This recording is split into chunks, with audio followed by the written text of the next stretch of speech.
Es Radio. Málaga.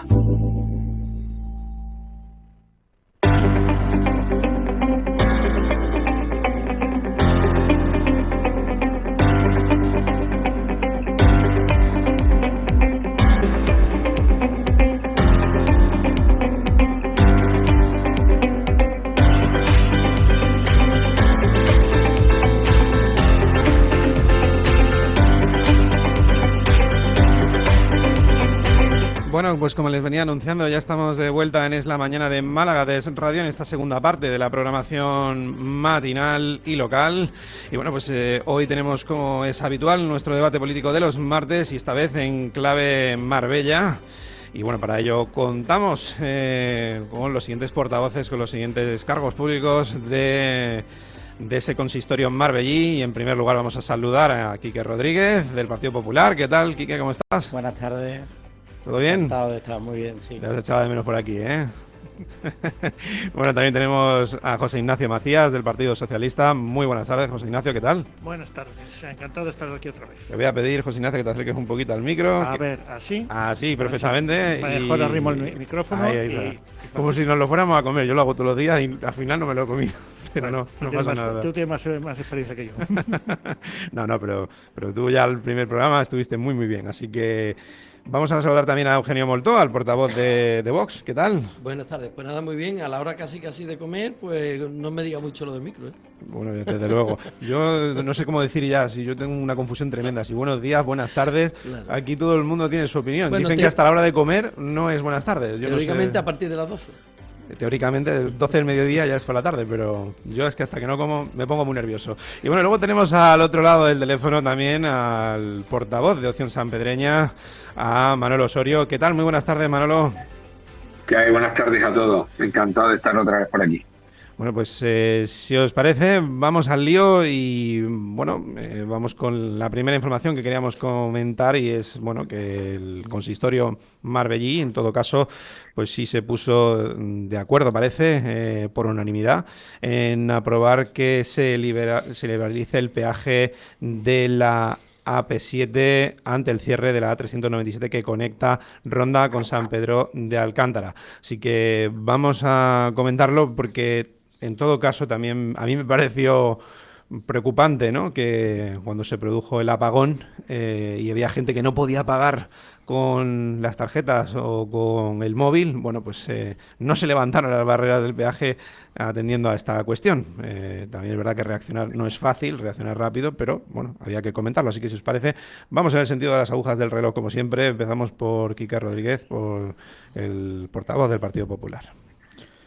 Bueno, pues yo creo que esta propuesta tuvo el consenso para sacarla adelante por todos los grupos, porque creo que es que ya todos somos conscientes, ¿no?, de lo que supone el peaje, pero efectivamente, como hemos comentado tantas veces, ya que la liberalización completa no se consigue, por lo menos la propuesta lo que llevaba era solicitar al gobierno que al menos tuviéramos una liberalización del peaje ahora, en este periodo que la carretera de Ronda está cortada, porque esto no solamente está creando un grave problema a la movilidad de los ciudadanos de Ronda que se están teniendo que desplazar a Marbella, San Pedro, o de los ciudadanos de San Pedro y de Marbella que tienen que desplazarse a la comarca de Ronda, muchos de ellos a diario, porque como estamos tan cerca, pues estas comunicaciones para muchos de ellos eran diarias porque tenían sus puestos de trabajo en otras ciudades o las empresas que desarrollan su actividad en estos municipios.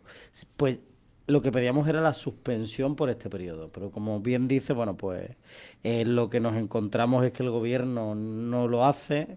Nos encontramos también con desde la última tertulia, creo recordar, con dos hitos, ¿no?, que yo creo que son importantes. El primero, ese coste del peaje histórico que hemos tenido durante la Semana Santa, que ha hecho que personas, por ejemplo, afectadas por el tema de Ronda, estén gastando más de 37 euros al día durante esa Semana Santa por el peaje, es decir, solo por peaje ya tenían que empezar desembolsando en el día 37,7 por esa subida histórica, pero tú, como bien dices, lo decimos siempre, ¿no? Para el gobierno cualquier oportunidad es buena de recaudar. Lo estamos viendo cuando recaudan 30 millones de euros al año en impuestos del peaje, pero es que vimos que no se podía, como bien has dicho, no se podía pagar nada el día del apagón y lo único que seguía funcionando es el peaje. Y yo aquí también hago una reclamación, ¿no? Y de la situación y del fondo de la moción.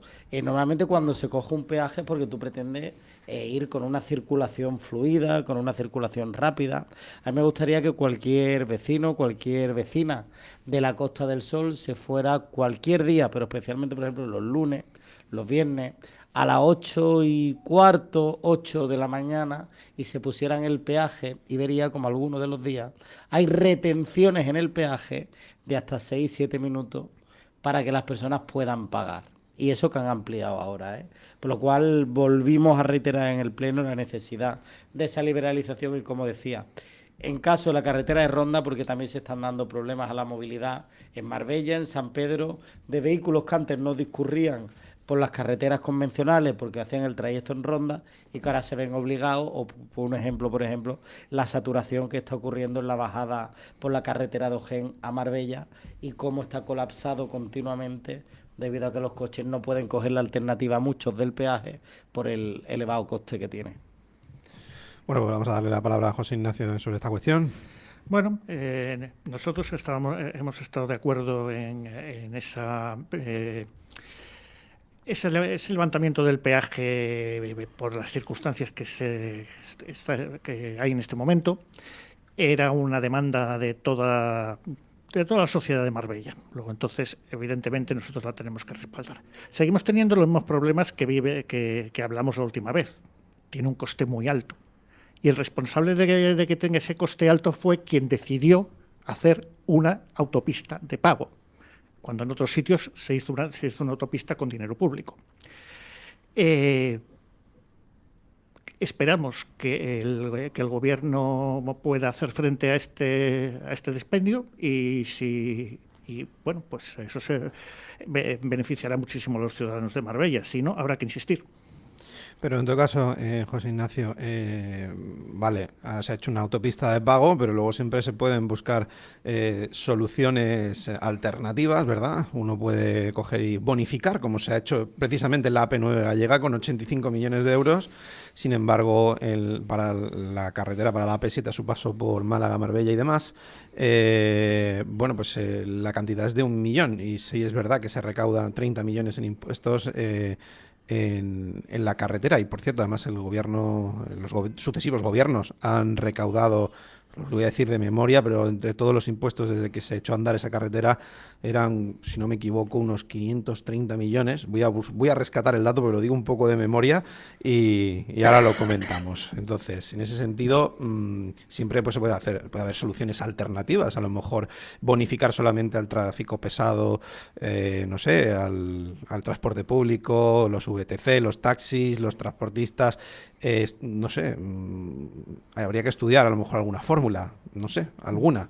No a lo mejor el 100% de bonificación, evidentemente, ni el 50%, pero sí por lo menos algún tipo de acción, o no sé, reformar también esa A7, esa autovía, mal llamada autovía, porque es una carretera nacional reconvertida malamente porque no tiene ni incorporaciones en condiciones, no tiene carriles de deceleración apenas y es peligroso y se producen alcances, accidentes y demás, pero ahí tampoco se invierte y eso tampoco es un dineral, hacer unas cuantas incorporaciones en condiciones, sobre todo para lo que se recauda, ¿no? con la Costa del Sol, que yo creo que es la provincia de Málaga, en fin, genera una actividad económica que merece ir acompañada de unas infraestructuras adecuadas, ¿no? A ese nivel de tráfico que tiene, y llevamos con esto efectivamente décadas, mucho, y ahora peor que nunca porque estamos de moda. Lo que pasa es que eso que tú llamas impuestos no son impuestos. Eso es lo que dice el señor aquí, mi compañero, porque para la parroquia vende más hablar de impuestos que de lo que es realmente, que es el precio que tiene o que la explotadora ha puesto para el uso de la autopista. Y ese...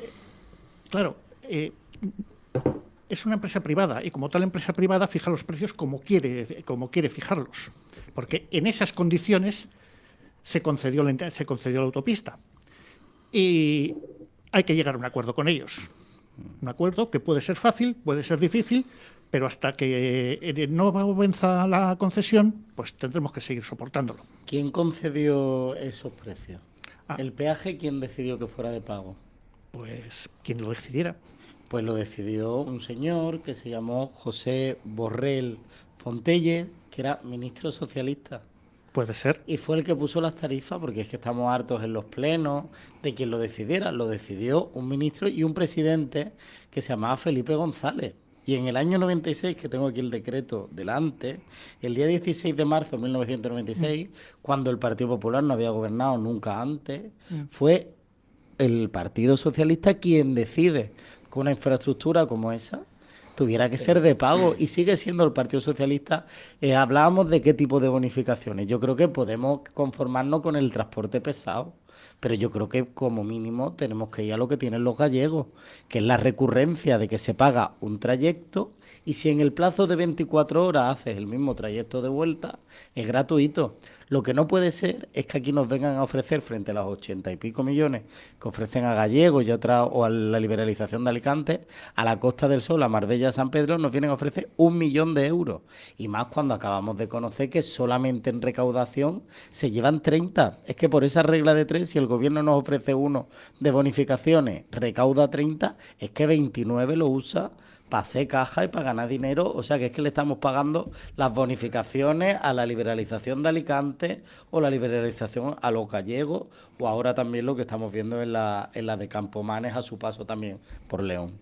Bueno, por dar un dato que antes le he liado con el dato porque me he ido un poco largo, ¿vale? Dije 530 y tantos millones, pero no, el beneficio neto para el Estado, para el Gobierno, ha sido de 384 millones desde que se pusiera en marcha esa P7, 384 millones, que es un poquito más que lo que ha ganado la propia empresa concesionaria, y, digamos, de beneficio neto toda vez que se han pagado los impuestos, etcétera. Lo cual, bueno, pues más o menos, no sé, no está mal. El Estado ha recaudado, la empresa ha ganado dinero, es lógico, ¿no? Eugenio. Bueno, un par de cosas. Casi todo lo que ha dicho Quique es cierto. Pero efectivamente, aunque se diseñara, porque las cosas a largo plazo tienen unos plazos y alguien las empieza y otro gobierno las termina. Quien inauguró la autopista no fue Felipe González, sino Aznar. Y su ministro Arias Salgado, lo dijimos el otro día en el Pleno, dijo que era una cosa muy buena para la economía, tener que pagar peajes. O sea que aquí el bipartidismo tiene que reflexionar un poco y hacer en fin, tiene que reflexionar un poco. Pero bueno, que estamos hablando ya de que han pasado muchos años, ¿no? Vale, una vez que el bipartidismo haga sus reflexiones, ¿quién tiene la responsabilidad a día de hoy? Pues el Gobierno de España. Estamos en un momento en que hemos tenido un apagón que no se había pasado nunca. Ayer se ha caído el techo de la M40. Los trenes están parados. Es decir, el Gobierno de Pedro Sánchez es un verdadero desastre. España va al caos. Estamos ya como en Venezuela. Y por mucho que nosotros en los plenos hagamos, perdona Macías, pero la cosa es así, por mucho que en los plenos nosotros con muy buena intención pidamos, y desde Vox también lo apoyamos, que se libere la autopista, ya como yo mismo dije en el pleno, pedirle a Pedro Sánchez nada es pedirle peras al olmo. Y bueno, lo que pretendemos es que cuanto antes abandone el gobierno, convoque elecciones, porque su incapacidad para gestionar España es más que manifiesta. Y bueno, la autopista es uno de ellos. Ha habido cifras, me las creo. Si la empresa tiene libertad para poner los precios, también en otros aspectos de la economía el gobierno pone sus límites. Aquí también se puede poner sus límites o renegociar. Pero en fin, seguiremos hablando de esto durante muchos meses y creo que muchos años, porque no está en la idea del gobierno de Pedro Sánchez liberar la autopista, creo yo. Bueno, vamos a ver el punto de vista de Manolo Osorio, que lo tenemos al otro lado del teléfono. Adelante, Manolo. Bueno, yo con permiso de los compañeros, yo creo que este tema, ya lo dije yo en el Pleno, lo venimos diciendo constantemente, que es un tema recurrente, porque tenemos tantos problemas a nivel de movimiento, a nivel de la confluencia que hay con la autovía, con la A7 y con todo, que siempre vamos a tener la necesidad, esa apertura de la autovía y es algo que lo venimos reclamando. Yo creo que lo dije también en pleno, que todos los grupos políticos lo hemos pedido. El Partido Socialista lo pidió en su momento, el Partido Popular, OSP lo ha pedido ya en varias ocasiones y todo. Lo que sí pedimos y cada vez con más ahínco, que de verdad rememos todo en el mismo sentido. Aquí el bipartidismo muchísimas veces, y en estos temas lo acaba trayendo, porque en esta propuesta también de liberación, que estuvimos todos de acuerdo, también se aprobó una enmienda donde se le pedía, el PSOE también pedía que se hiciese un estudio, que se la tumbó el Partido Popular, le dijo que no le admitía esa enmienda. ¿Y qué es lo que pasa al final? Pues no en esta propuesta, en todas, que acaba siendo un toma y daca entre el PP y el Partido Socialista. Y lo que pedíamos nosotros y pedimos, que hay que hacer la liberación de la autopista, pues sí, en momentos puntuales debemos de hacerlo, no obligarlo, y si no, que el Estado lo haga de alguna manera, pero también que el equipo de gobierno, el que compete, ¿qué es lo que ha originado la incidencia? Pues ese problema en la infraestructura de la carretera de Ronda.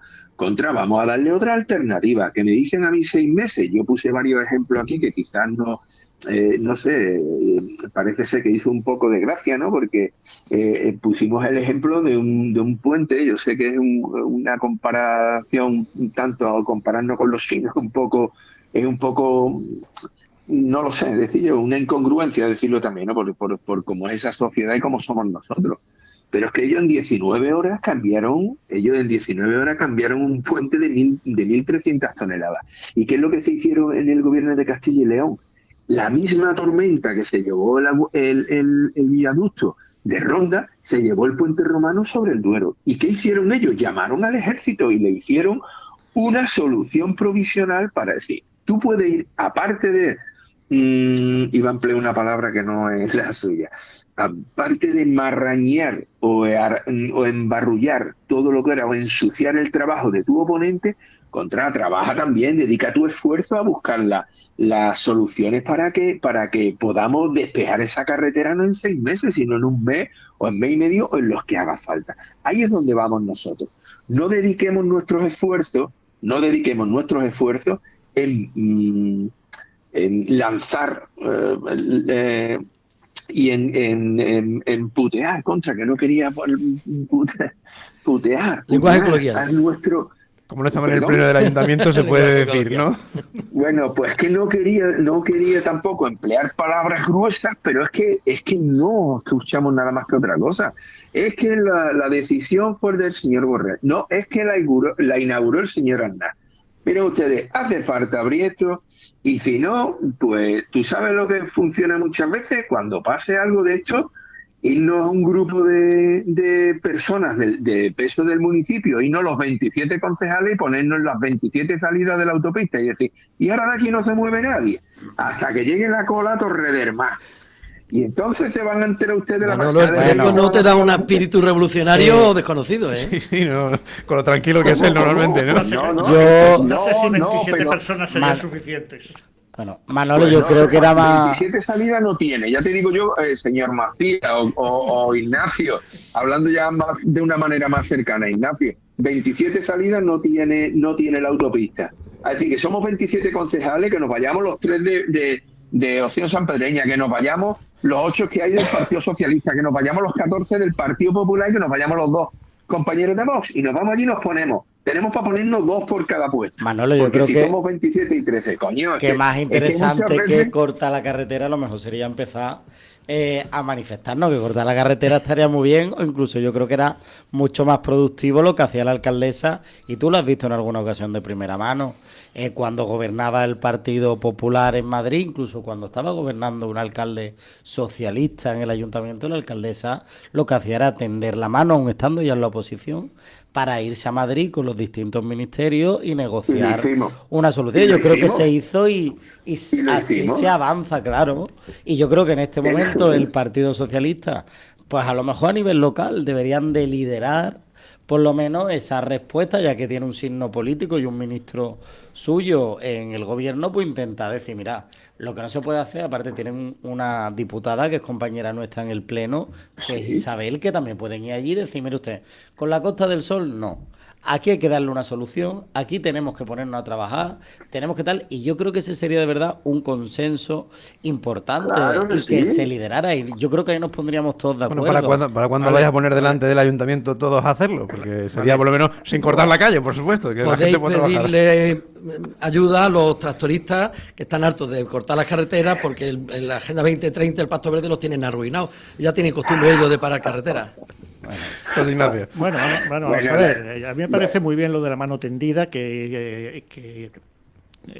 de la señora alcaldesa, pero no podemos olvidarnos que Mariano Rajoy tampoco liberalizó la autopista en ningún momento. Lleva O sea, toda la razón. Cierto, Lleva pero, toda la pero razón. convendremos en que la Porque es provincia... verdad, coño. La problemática pero de la conven- provincia no es la misma que actualmente. Efectivamente, Eso es yo creo que innegable la situación del convendremos tráfico. que somos ahora mismo una provincia de moda y que el problema es todavía peor. Por lo Sí, tanto, hay que pero adoptar alguna estuvieron- solución. Pero durante el gobierno del PP hubo problemas en todo el cordón de Madrid, que lo he vuelto a poner de ejemplo muchísimas veces, y fue el gobierno del Partido Popular, estando la señora Pastor allí, la que le pagó Manolo. porque dijeron las autopistas del cordón y que no estaban dispuestos a asumir las autopistas con pérdida. Coño, y tú ahora llegas y le Tú llegas mismo- un tú le mismo llegas a lo- todas estas grandes empresas que comen y le coges y le sueltas, me parece que fueron, y ya hablo de memoria, 500, 600 millones para tú poder quedarte con las autopistas y gestionar las autopistas. Así que para unas cosas sí y para otras cosas no. Y mientras tanto estábamos aquí abajo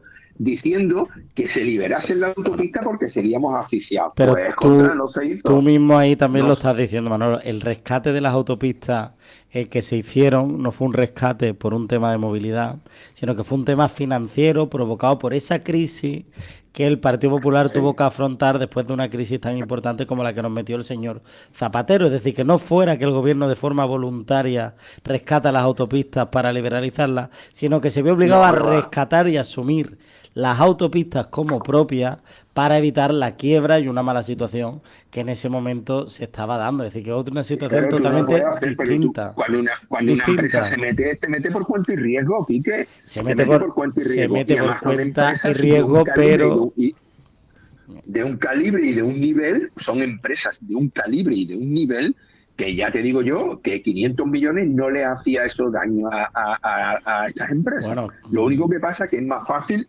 acudir ahora mismo porque, claro, para parsear. ¿Qué después? ¿Quién paga las campañas del bipartidismo? Pues que le pregunte a los que rescataron las autopistas a ver quién paga esas campañas por de lo que estamos hablando. bueno, yo no porque- sé qué estás diciendo, porque no sé la práctica que tienes tú en cuanto a financiación. El Partido Popular se financia, Pues claro. imagino que el PSOE igual, como la ley marca y con las cuotas de nuestros afiliados, que son lo que tenemos. Sí, hombre. Tampoco vamos a entrar ya en la financiación de los partidos, ¿no? es que si no, no salimos de aquí. Si no salimos del asunto. José Ignacio, ¿tienes algo más que añadir en este sentido? No, sí, bueno, simplemente que efectivamente el acuerdo, que sí, hay mucha diferencia entre las radiales que se hicieron hace unos cuantos años y la autopista de la Costa del Sol. La autopista de la Costa del Sol, desgraciadamente, es un caramelito que todo el mundo quiere. Las otras no las quería nadie. Eugenio, por cerrar este bloque. Un poco que añadir, seguiremos insistiendo y también hay que tener en cuenta que lo que no es la de peaje, lo has dicho tú, aparte de que no tiene carriles de aceleración apenas, el asfaltado está sufriendo últimamente, cada vez los baches son mayores y los agujeros, ya verdaderos agujeros. El gobierno de España, para no personalizar siempre en Pedro Sánchez, debería tener su plan de reasfaltado porque es que de verdad nos dejamos los neumáticos en esta carretera, ¿eh? Con el peligro que ello conlleva también, efectivamente, de tener cualquier reventón. Bueno, pues si os parece, vamos a cambiar de asunto y vamos a hablar pues de viviendas de uso turístico. Y es que, bueno, pues salió adelante, ¿no? Esa regulación o digamos instar al consistorio a regular las viviendas de uso turístico, una medida que salía adelante con los votos a favor del PP, del Partido Socialista también y de Opción Sanpedreña, sin embargo con el voto en contra de Vox. Así que Como siempre, efectivamente, intervenir una actividad económica, bueno, pues tiene un marcado carácter intervencionista, valga la redundancia, en la economía. Y bueno, lo que habíamos conocido anteriormente era que, bueno, pues que solamente se iba a permitir, por ejemplo, se iba a impedir, perdón, que no fueran locales comerciales los que se utilizaran de viviendas turísticas y poco más. Así que como tenemos aquí a un representante del partido de gobierno, a Quique Rodríguez, que nos cuente un poco al final en qué sentido va a avanzar esta regulación. Bueno, yo creo que nosotros apoyamos esa propuesta, sobre todo porque venía a refrendar un poco lo que el ayuntamiento y la alcaldesa ya había anunciado. Nosotros, desde el principio, el tema del alojamiento turístico, siempre lo hemos dicho, y aquí en esta tertulia en varias ocasiones, pues no lo consideramos que es la causa del problema de la vivienda, pero sí consideramos que es una actividad económica que tiene que ser, bueno, pues con una regulación que ahora mismo, por el paso de los años y que era una actividad nueva y que iniciaba, pues no ha tenido, o las normativas, tanto las estatales, las autonómicas, como las municipales, no estaban. Desde el principio el ayuntamiento y la alcaldesa ha querido monitorizar con cierta periodicidad cuál era la situación en Marbella. Ahí están los estudios que se hacen con la Universidad de Málaga, de lo que hemos comentado, de que se habla, bueno, pues que en Marbella, siempre lo hemos hablado alguna vez, que Marbella, bueno, pues tiene vivienda turística, pero que no es una vivienda turística que cause una gran problemática, que no tiene una concentración como en otras ciudades en la zona céntrica, que lo que esté haciendo sea expulsar a los vecinos de alguna zona o que genere molestia o conflicto, que no quita que alguna de estas viviendas puedan causarlo en situaciones puntuales. A partir de ahí, ¿cuál es lo que la alcaldesa y el ayuntamiento apuesta desde la primera hora? Que ahora mismo tenemos un instrumento urbanístico y de ordenación importantísimo en tramitación, como el Plan General de Ordenación Urbana. Y ahí será, a través de los elementos que tiene este plan urbanístico, pues será el sitio donde deberemos los técnicos, pero también la ciudadanía, también, bueno, pues plantear cuáles son las medidas. Una de ellas, y la alcaldesa lo anunció claramente, ¿no?, que era el tema también de que los locales, tú lo has comentado, no se puedan destinar a viviendas turísticas.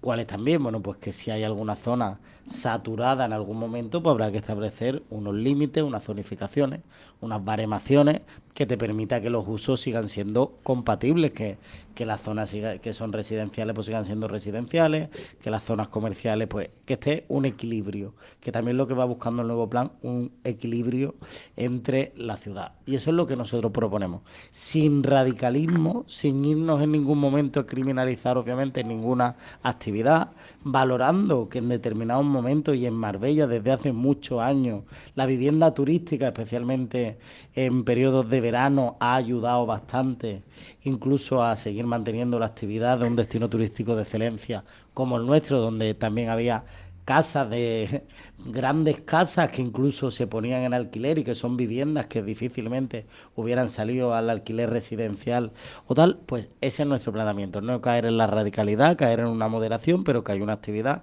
nueva que está en auge y que hay que regular, y el plan es la mejor herramienta para hacerlo. Bueno, pues por concretar, bueno, zonificación, algo que ya se hace en Málaga capital, y prohibición para esos bajos comerciales, ¿verdad? Bueno, pues sobre ello, José Ignacio, ¿vosotros proponéis alguna medida adicional o...? Bueno, vamos a ver. Nosotros, en primer lugar, nos alegramos muchísimo de que por fin, el gobierno de Marbella se haya decidido a regular esta actividad, porque lo hemos pedido por activa y por pasiva durante varios años y siempre nos han dicho que no. Ahora han dicho que sí. Estupendo, genial. Vamos a ver. Yo estoy completamente de acuerdo en que el alquiler turístico no es necesariamente enemigo del alquiler residencial. Tienen mercados diferentes.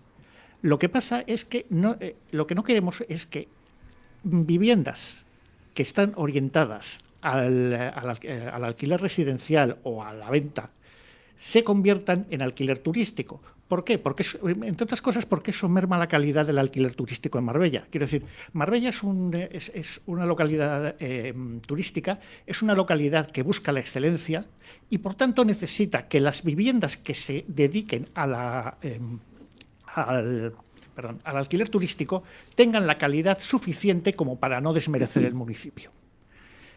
Eso es lo que vamos a buscar nosotros vamos a buscar, en la regulación que se elabore definitivamente, y también evitar la gentrificación.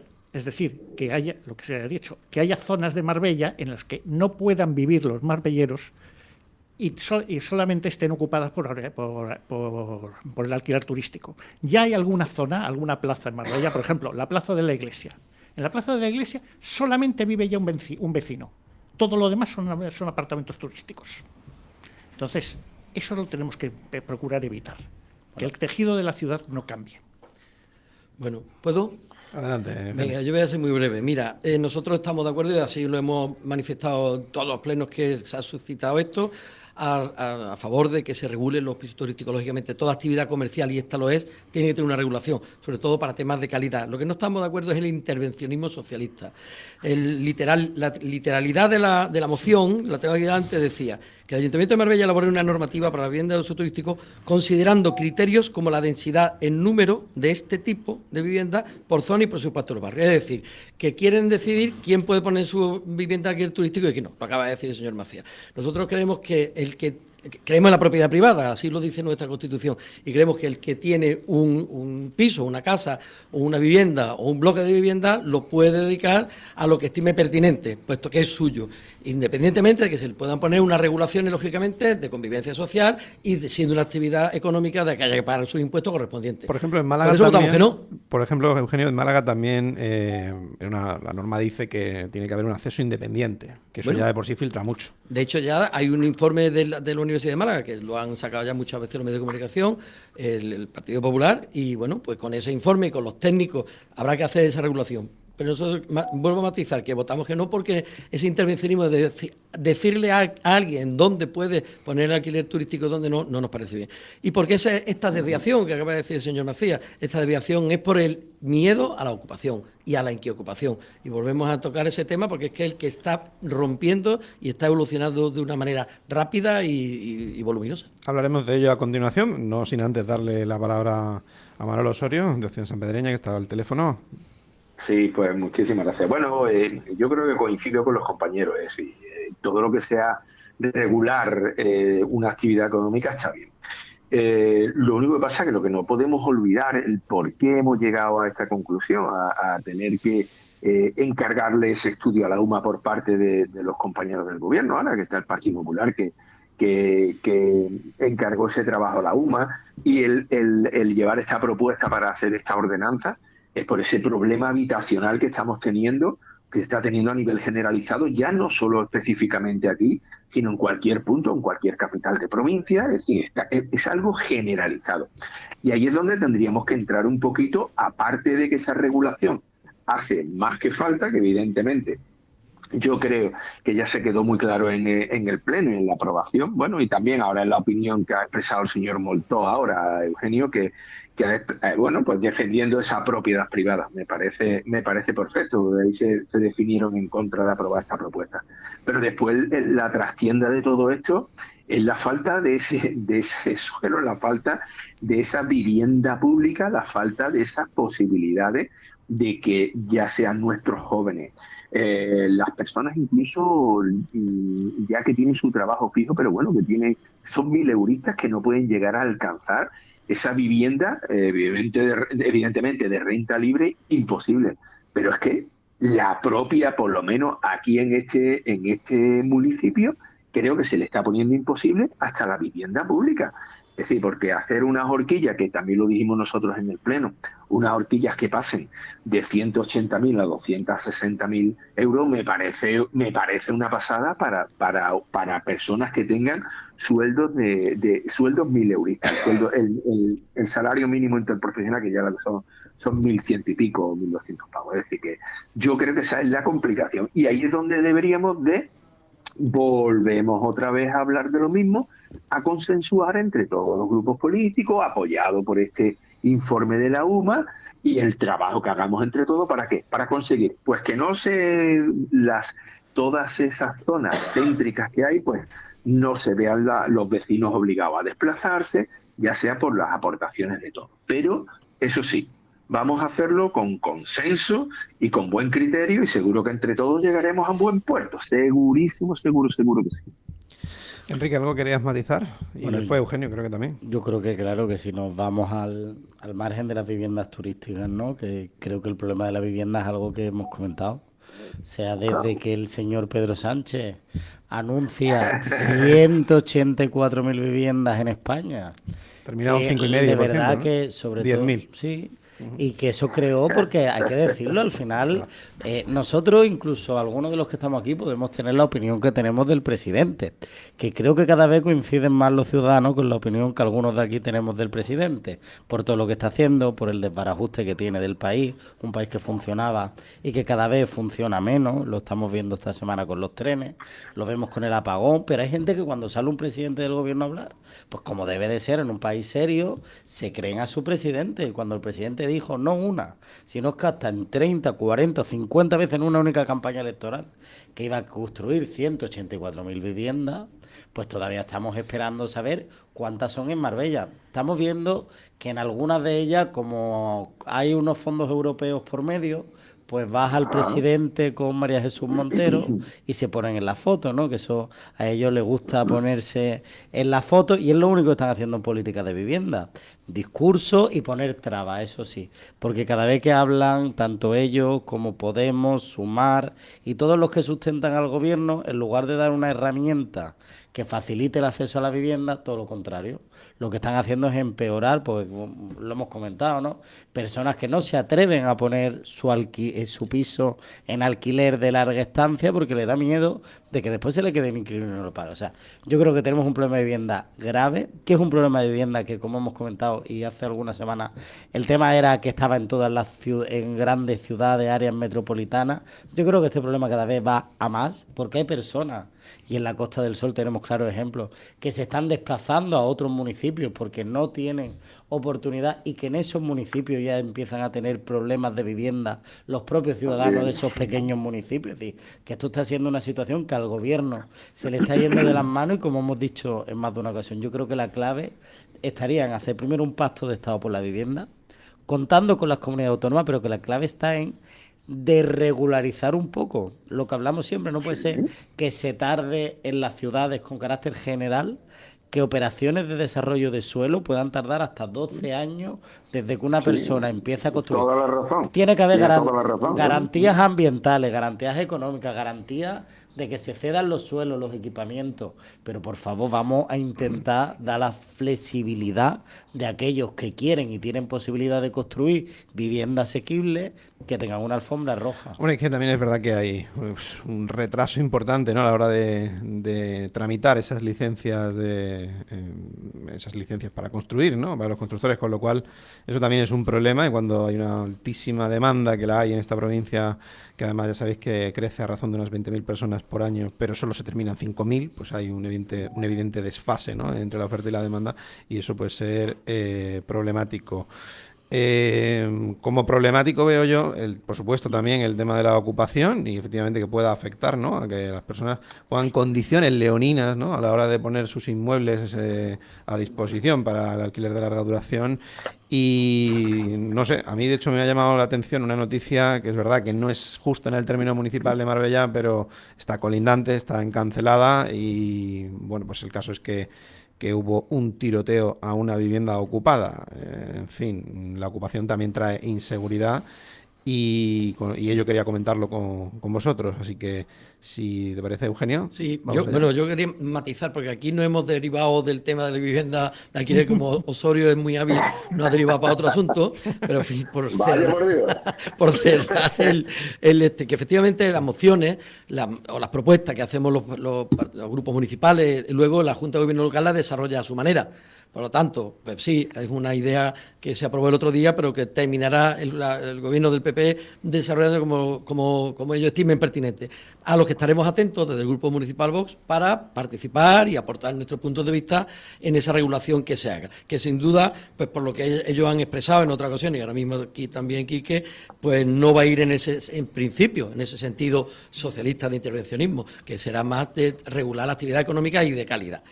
Y dicho esto, efectivamente, a mí Cancelada me pilla muy cerca, trabajo en esa zona. Precisamente al día siguiente del tiroteo estaba yo haciendo una inspección en una guardería que está justo al lado del tiroteo. No vi los casquillos de las balas, pero me contaron los vecinos lo que había pasado allí. Pues resulta que un grupo económico compra un bloque que estaba vacío, estaba ocupado, y volvemos a lo de siempre. Los ocupas eran de nuestros vecinos del sur del Mar de Bolorán para abajo. Entonces, la empresa alquila, mejor dicho, contrata una empresa de desocupa, no sé cuál era, porque hay varias, y lo reciben a tiros. Y, lógicamente, pues tienen que ir en busca de la Policía Nacional interviene y lo desalojan. Pues claro, eso es lo que nos espera en un futuro si no ponemos pie en pared.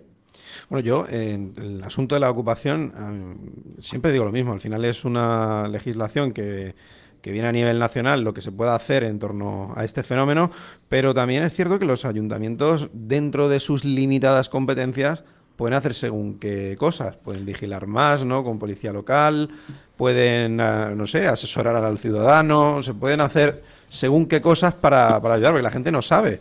Se dice, por ejemplo, ¿no?, aquello de que las 24 o 48 primeras horas se consideraría allanamiento, ya luego se consideraría, eso es lo que se dice popularmente. Es complicado. Es complicado. Luego se dice ya que, bueno, que ya es que está viviendo y ya no puedes hacer nada. Hicimos una propuesta en ese sentido en el Pleno, que se aprobó parcialmente, en la que se hiciera una oficina municipal de asesoramiento.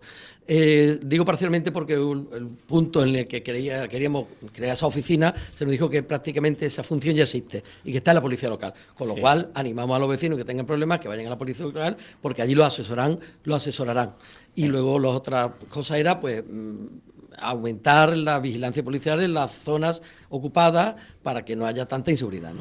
En el año 2020 ya se creó una unidad específica dentro de la policía local que lo que pretendía era, bueno, pues evitar la ocupación, asesorar, hacer seguimiento, y está funcionando. Está funcionando también. Y aquí hay un convenio también con el Colegio de Abogados de Málaga en relación al tema de la vivienda, que lo hablamos también en el pleno. Se dijo que había, y quiero recordaros que de esos 25.000 euros que hay para el tema de asesoramiento, no se ha utilizado ningún año. Ninguno. En materia de vivienda, bueno, estamos hablando de la ocupación, ¿no? Y en este caso la ocupación se hace también de la mano de la Policía Nacional, que es la competente ante este tipo de delitos, pero también es verdad la frustración que muchas veces son los propios de la policía, nuestros cuerpos y fuerzas de seguridad del Estado, que se encuentran totalmente indefensos, no solo ellos, sino hay que hablar con los profesionales también de la justicia, con los jueces, con los fiscales, que te dicen, mira, es que por mucho que yo quiera, las leyes, al revés, cuando nos la cambian ahora mismo, nos la cambian a peor en lugar de darnos más recursos y darnos herramientas ágiles. De hecho, por eso Vox, perdona, que ha hecho propuestas en el Congreso para modificar incluso el padrón, que los ocupados al final terminan por empadronarse en las casas que no son suyas. Y hay que cambiar las leyes. Y yo creo que aquí el problema de la noticia que tú nos planteabas, Enrique, era también que muchas veces los problemas de ocupación llevan otra serie de problemas asociados, que son el problema, como puede ser, en este caso, la criminalidad, el tráfico de estupefacientes, es decir, una serie de cuestiones asociadas a la ocupación, que lo utilizan incluso como pisos ocupados y que se acaban convirtiendo después en narcopisos, es decir, que la ocupación lleva toda un problema asociado que es muy grave, porque te puedes encontrar un narcopiso que después de haberlo detectado como narcopiso, haberlo intervenido, no hay herramienta para quitarle la vivienda, aunque la vivienda no sea suya. Desgraciadamente las leyes actuales pueden incluso obligar a que temporalmente tienen que seguir haciendo uso de esa vivienda las personas que desgraciadamente estaban operando como narcopisos dentro de esa vivienda. A eso nos lleva el buenismo que hemos padecido. Yo creo que la ley la protección de la vivienda, del derecho a la vivienda, hay que protegerlo, pero es que la ocupación nunca puede ser visto como un derecho. Y esos son los matices que muchas veces tenemos con la forma en la que el Partido Socialista, tirado por la izquierda que tiene de compañeros de bancada, nos está llevando a estas situaciones de inseguridad. Bueno, yo en todo caso, y además por comentar otro tipo de consecuencias, es verdad que hay personas que ocupan, que son vulnerables, pero es que cuando ocupan la vivienda de una persona que, por ejemplo, es legítima propietaria, que puede ser un jubilado que ha ido, que lo han operado en un hospital y luego llega y se encuentra su casa ocupada, convertimos en vulnerable a otra persona, o sea, generamos a otra persona vulnerable, ¿no? Y cuando algunos animan, ¿no? No lo digo por ninguno de los que estáis aquí presentes, que ninguno lo habéis animado, ninguno de vuestros partidos, cuando algunos animan a que si la vivienda es del banco, pégale patada a la puerta, hombre, ¿cómo sabes tú? ¿Cómo estás tan seguro de si es del banco o no? Si ya la ha comprado una persona. Pero vamos, dicho esto, o sea, aunque sea de un banco, es decir, para algo está la ley y evidentemente pegar la patada a la puerta nunca es la solución, porque además, de hecho, las personas que desesperadas pegan una patada en la puerta, luego si quieren acceder a algún tipo de ayuda ya no van a poder acceder. Eso es así. José Ignacio. Vamos a ver. Ya nos hemos metido otra vez en el tema de la ocupación. A ver, por algo será, somos muy dinámicos. Evidentemente nosotros no estamos a favor de la ocupación, ni la disculpamos, ni nada por el estilo. Es un delito. Totalmente. Y además, cuando yo hablaba de los que hablaba José Ignacio, me refería a la señora de Podemos, a Ione Belarra. Bueno, Ione Belarra podrá decir lo que le dé la gana. Yo no voy a defender la ocupación en ningún caso. Ahora, vamos a ver. La ocupación no es más que un epifenómeno de la necesidad de vivienda.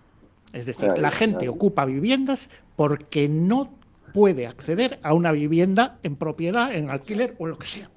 Entonces, empezar a solucionar el problema por el tejado, es decir, echando gente, llamando a la policía. No digo que no haya que hacerlo, por supuesto que sí. Y necesitamos una justicia más ágil, pero sobre todo lo que tenemos que hacer es evitar que haya viviendas vacías, porque cuando hay viviendas vacías la gente las quiere ocupar. Entonces, define vivienda vacía. Vivienda vacía es una vivienda que no está utilizando nadie. Pero que tiene un propietario. Sí, tiene un propietario, por supuesto. Pero entonces vamos a ver si ese propietario puede poner la vivienda en alquiler, venderla, lo que sea. Pero ahí está la perversión que habéis creado. No, ¿por qué? Juan Ignacio, o sea, porque la persona que seguramente la tenga vacía es porque no se atreve a alquilarla por el tema de los impagos y porque Hay no gente encuentra... que tarda meses en alquilar su vivienda porque ve la cantidad de fantasmas que se acercan y dice, no, yo aquí no me la juego. Encuentras por un Claro, lado, que ¿y qué te juegas si no la pones en uso? Quiere. Pero eso es cuanto menos coacción. No es una coacción. No, es que si no alquila, pues... No, pero si se la pueden ocupar al inquilino también se la pueden ocupar, pobrecillo. Claro que sí. Pero entonces vamos a buscar darle salida a todas las viviendas que hay que están desocupadas para que tanto el propietario de la vivienda obtenga una renta como para que no haya el incentivo de ocupar la vivienda. Pero yo creo que por ahí tendríamos que empezar. Estaría bien, por supuesto, como dices, que la justicia funcionara, fuera rápida para empezar, pero también es...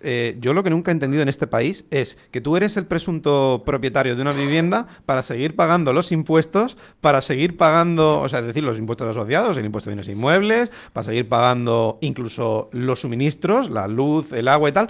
Pero sin embargo, llega una persona, se mete en tu casa y dice, oye, no tiene ni un contrato de alquiler. Y sin un contrato de alquiler, ¿qué estamos hablando? Insisto, estamos como en Venezuela, expropiese. Porque si tú dices que hay viviendas desocupadas, es que tú consideras que son del Estado. No, mire usted, tiene un propietario y el propietario hace el uso que estime pertinente de ello. Yo propongo que el Estado, si un ocupa, se mete en una vivienda, por supuesto, sin liar la parda, coge, le pague el alquiler al propietario, por ejemplo. Yo creo que es una medida más fácil. Que la pague. Sí, si el gobierno sería un... Si alguien se mete en una vivienda... O que lo eche o que pague. Que lo echen. O que lo echen o que pague el Estado. Y si hace falta aumentar la plantilla de jueces o la plantilla de fiscales para que los juicios sean más rápidos, sí. O sea, sea más fácil desalojar a la gente, ningún problema con eso. Vamos a darle la palabra brevemente a Manuel Osorio sobre esta cuestión, que nos queda un último tema por ver. Bueno, muy poco, ¿no? Evidentemente nosotros estamos totalmente en contra también de la ocupación, hay que respetar la propiedad privada, eso vaya por encima de todo. Y yo creo y sigo insistiendo, aunque diga el señor Moltó que yo tengo habilidad, cuando hay falta, claro, cuando hay un problema habitacional, contra es que eso la gente se agarra a un clavo ardiendo. Yo creo que ahí se podrían haber dado otras herramientas, porque ya que el Estado, como bien dice también, hay grupos que están gestionando ahora mismo con el Estado que invitan a la ocupación, pues que sea el propio Estado el que resuelva la problemática, como que de esas garantías. Yo lo pongo en alquiler, sí, lo pongo más bajo, sí, pero garantízamelo usted y no me lo garantice al año y medio de haber salido el Ocupa, si es que yo lo he hecho después de 2 años. Así que yo cobraría como propietario, podría llegar a cobrar esa ocupación después de 4 o 5 años. Pues evidentemente el que lo tenga pues dice, pues yo de aquí no me muevo y si no, no lo alquilo. Eso está claro. Sí, es que hay mucha gente sí, que no quiere alquilar claro, su vivienda no porque quiere. una segunda residencia, un veraneo, y es que no, porque Claro. vamos a obligar a la gente que haga lo que no quiere. Aparte, es verdad Bueno, que tenemos... o que yo he tenido la oportunidad de comprarlo y mi hijo todavía tiene 10 años para independizarse, puede ser otro ejemplo, ¿no? Sí, esa es la situación claro, y no quieres arriesgar tu coño. patrimonio ni quieres arriesgarlo. Eso es. Ya ves, No también... quiere, me parece bien. Bueno, que dé otras soluciones. Si invita a la ocupación, que dé soluciones por otro lado. Pero las soluciones deben de pasar, insisto también, con el permiso del señor Moltó, que se libere suelo, que haya más, que Claro, eso es lo que que dice haya Vox. menos Claro, eso presión es. sobre... Hay que liberar el suelo.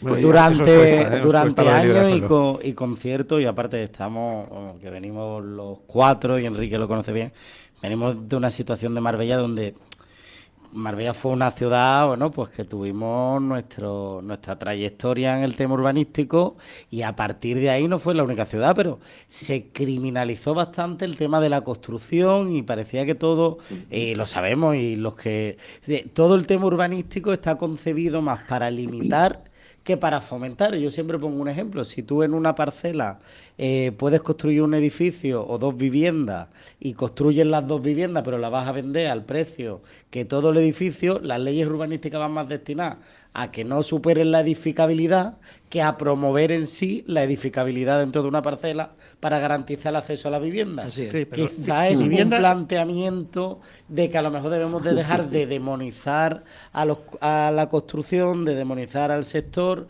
y intentar llegar a un acuerdo para todos. Pues es verdad que al final lo suyo es que se construya vivienda y que se pueda Claro, acceder. Completamente de acuerdo, Enrique. Totalmente, claro. Lo que pasa es que te recuerdo que vivienda es una competencia autonómica. Y la ley del suelo la ha hecho la Comunidad Autónoma de Andalucía. ¿Quieres simplificar los trámites? Pídelo en Sevilla. No, si aquí se hace la simplificación administrativa, la Junta de Andalucía ha hecho 2 simplificaciones administrativas que, por cierto, decreto cada vez 125, que la ¿no? Junta intenta simplificar algo de la administración andaluza, ¿con quién se encuentra enfrente?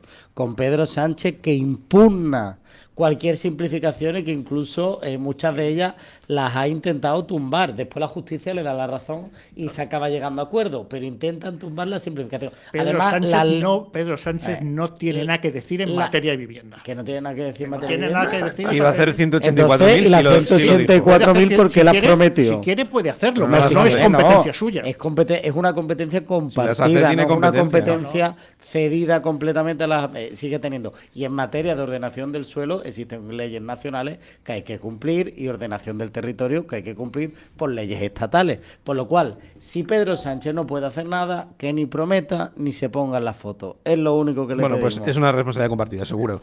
Lo que sí vamos a comentar brevemente, porque además nos vamos ya fuera de tiempo, si no, es una propuesta que en todo caso sí que se ha aprobado por unanimidad. En eso sí estamos todos de acuerdo, en que haya iluminación artística para la Torre del Cable de Marbella, que está pues entrando por el Arco de Marbella, ¿no? En esa playa del Cable. Y bueno, se retrasó bastante. Nosotros nos abstuvimos, ¿eh? Nosotros nos abstuvimos. Sí, es cierto. Pero ¿Por no qué? podemos poner otra torre en San Pedro, Manolo. Bueno. Entonces a lo mejor hubiera votado sido que una sí. enmienda, hubiera sido una enmienda, Eugenio. Bueno, brevemente, a ver cómo... Bueno, muy breve. Es un tema que nosotros no hemos sacado de la manga, es un tema antiguo que ya lo habían propuesto otras instituciones y que es verdad que es muy complicado, puesto que está en mitad del mar y en la competencia estatal, luego hay una competencia autonómica y una competencia municipal. Pero nosotros en nuestra labor de impulso a la labor del gobierno hemos sacado este tema para que se desempolve y se haga. Hay una zona que se puede iluminar de noche y puede quedar muy bonito y puede ser un nuevo atractivo turístico y bueno, pues queremos colaborar con el gobierno y, como digo, nuestro impulso a la labor del gobierno, achucharle un poquito para que se termine por hacer. Pues nosotros apoyamos la propuesta, sobre todo porque era una iniciativa en la que el Partido Popular llevamos trabajando. Hay un proyecto que es una rehabilitación de más de 750.000 euros, porque como ha dicho Eugenio, es un proyecto costoso. Ya en el año 2017-18 el gobierno en ese momento de Rajoy invirtió 130.000 euros en la consolidación de la torre y bueno, lo que seguimos es esperando, aunque ahora mismo la torre esté ya dentro de la responsabilidad, hace falta una serie de autorizaciones estatales que es la que estamos reclamando. Queremos una torre iluminada, al igual que queremos para nuestras playas unos espigones y sobre todo también un problema que me gustaría introducir arena y que nos quiten las algas. Eso yo creo que eso lo haremos en un próximo programa, lo haremos. José Ignacio, muy brevemente, 10 segunditos en esta cuestión. Pues nada, nosotros hemos votado a favor también y estamos a la espera de ver el proyecto para ver cómo queda. Ya está. Bueno, pues nos quedamos con eso. Muchas gracias a todos por haber participado. Gracias. A Enrique Rodríguez, portavoz del Partido Popular, también José Ignacio Macías del Partido Socialista, Eugenio Moltó, portavoz de Vox y también a Manuel Osorio, portavoz de Acción Sanmadreña en el Consejo.